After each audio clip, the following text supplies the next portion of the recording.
Buenos días, licenciado y compañeros. Este es el grupo 6, el cual está integrado por Lisbeth Paredes, la cual es la coordinadora, Mireya Moreno, Guido Quintana, Luis Pérez, Jefferson Domínguez, Leoniza. Nuestro tema es Dirección por Objetivos del Sector Público. Introducción. Aunque usted no trabaje para el sector público, es casi seguro que alguna vez ha tenido contacto con él. Esto puede haber ocurrido porque posiblemente haya presentado ofertas para concursar a contratos u obras del Estado, pedir autorizaciones para montar su empresa o su fábrica, o simplemente haber solicitado su pasaporte en una comisaría de policía. Por estas razones, es por lo que estudiamos en este tema los pormenores de la dirección y planificación objetiva en el sector público. Conocer las peculiaridades de la administración pública nos servirá de gran ayuda en nuestros conocimientos sobre esta materia,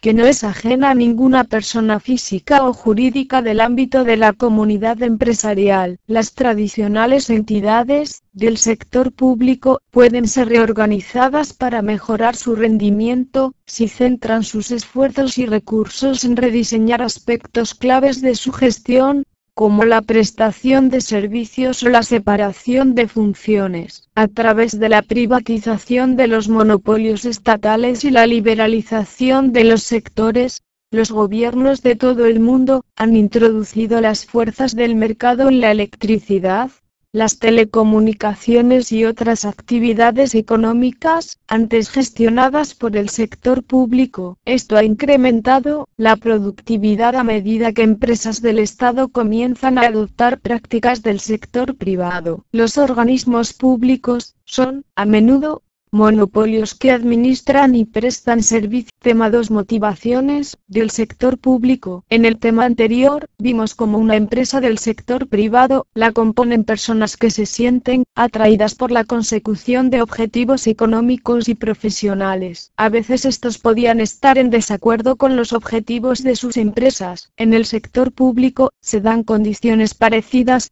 excepto que sus inquietudes y motivaciones de sus componentes, funcionarios, jefes de departamento, etc., son distintas al de las empresas privadas. Es importante tener presente esta observación cuando tratemos con funcionarios del sector público. En primer lugar, es necesario entender lo que significa sector público. Cada país tendrá un equilibrio presupuestario distinto en orden de atender los servicios que precisa la comunidad. En España el Estado atiende, entre otros, a los siguientes sectores: sanidad, educación, pensiones, seguridad, vivienda, transporte, agricultura, comunicaciones, infraestructuras, industria, etc. Y las prioridades son de todos conocidos, sobre todo las sociales. Generalmente, los contribuyentes presionan al gobierno de turno para que haga más por menos. A las entidades del sector público les resulta difícil cumplir este objetivo, principalmente debido a la falta de competencia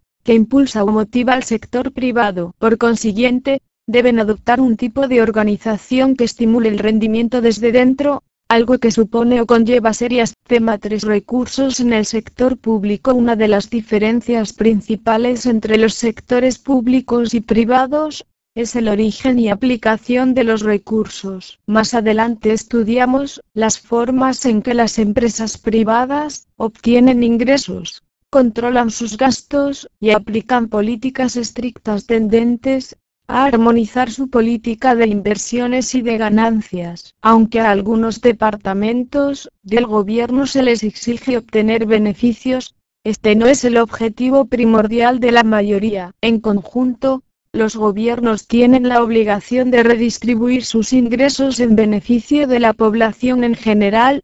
Si bien es verdad, esta política distributiva nunca complace a todos por igual. El Estado y las demás entidades públicas, para hacer frente a las necesidades y servicios públicos. Tema 4. Presupuestos del Estado. El gobierno, para conseguir sus objetivos con el equilibrio de ingresos y gastos, realiza un presupuesto anual que es refrendado por el Congreso de los Diputados. Al igual que en cualquier tipo de organización, los objetivos individuales y colectivos pueden enfrentarse. Los responsables de los presupuestos tienen sus propios criterios de cómo aplicar correctamente las partidas del presupuesto, pero estos tendrán sus críticas y recibirán sugerencias para realizar los ajustes pertinentes. Como los diputados pertenecen a distintas regiones de nuestro país, defenderán celosamente sus territorios electorales, y forzarán con las enmiendas al presupuesto a aumentar las dotaciones a sus distintas regiones, con lo que aumentará su tema 5. Cómo se planifican los servicios prestados por el sector público. Las empresas del sector privado miden su eficacia de forma bastante clara, por los beneficios que consiguen al final del ejercicio económico, pero los organismos públicos son, a menudo, monopolios que administran y prestan servicios esenciales, y por lo general tienden a anquilosarse y hacerse más grandes a medida que pasa el tiempo, en parte debido a su reticencia a deshacerse de lo inservible. El resultado no es solo el derroche de tiempo y dinero, sino también las difusas fronteras entre departamentos y la falta de delimitación de funciones y responsabilidades, lo que obstaculiza el rendimiento real y efectivo de bienes y recursos humanos. Por otro lado, los organismos públicos suelen tener unos objetivos sociales globales, como por ejemplo, eliminar el terrorismo o la delincuencia. Esto puede dificultar el establecimiento de un orden de prioridades en los objetivos, cosa que no ocurre en el sector privado, donde la obtención de beneficios es prioritaria sobre cualquier otra cosa o atención natural. Y por último, los funcionarios públicos presentan sus propias complicaciones. Muchos universitarios opositores eligen puestos en el sector público no por la vocación de ayudar a otras personas, aunque existen casos únicos de perseverancia y honestidad en este sentido, sino para asegurarse un puesto de trabajo con carácter vitalicio. En este contexto, las prácticas en la selección de recursos humanos a través de otros sistemas novedosos, empleados en el sector privado, representan un problema político porque podría implicar la pérdida de empleos en el propio país.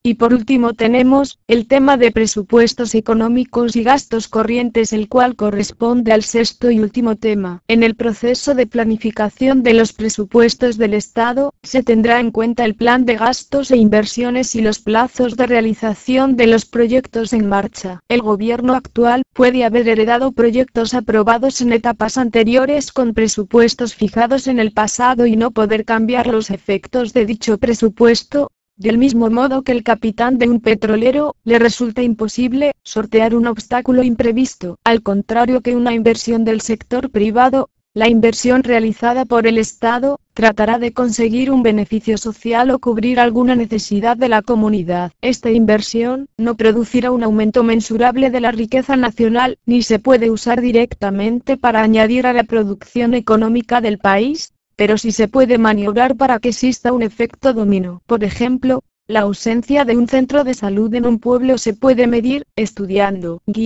coste de días perdidos por enfermedad en la población activa del municipio, impacto económico de pérdidas de renta por parte del asalariado, a causa de un accidente o de muerte inevitable, coste de los viajes y desplazamientos de las personas que tienen que acudir a otros centros cercanos, traslado de residencia de los trabajadores a otras localidades mejor dotadas de servicios médicos.